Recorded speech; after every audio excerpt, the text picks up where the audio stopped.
Maintenant, on va passer à des cas concrets pour mesurer l'impact financier sur 4 ou 5 systèmes.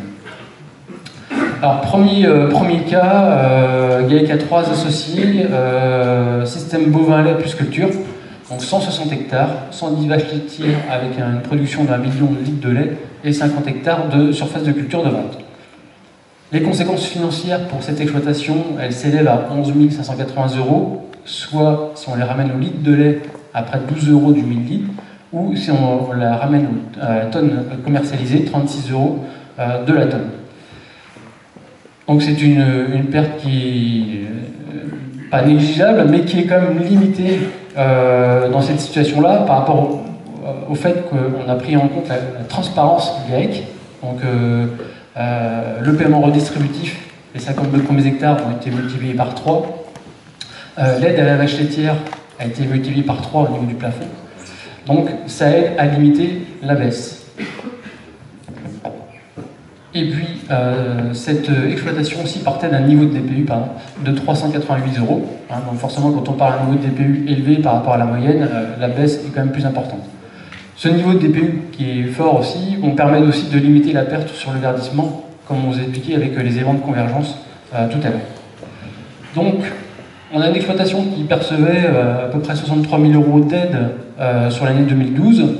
On a un premier palier en 2015 avec une perte d'aide, et les aides s'élèvent à environ 56 000 à 57 000 € pour arriver en 2019 à un niveau d'aide supérieur à 51 000 €.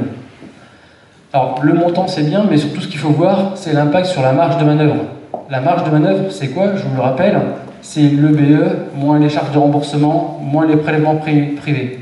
C'est-à-dire que c'est le solde de trésorerie qui vous reste après vous avoir rémunéré, autrement dit, les capacités d'autofinancement. Donc, en 2012, cette exploitation, elle avait une marge de manœuvre de 25 000 €. On a fait une projection de la marge de manœuvre en 2014 compte tenu de la dimension de l'exploitation sur cette année et des marges moyennes réalisées par le passé.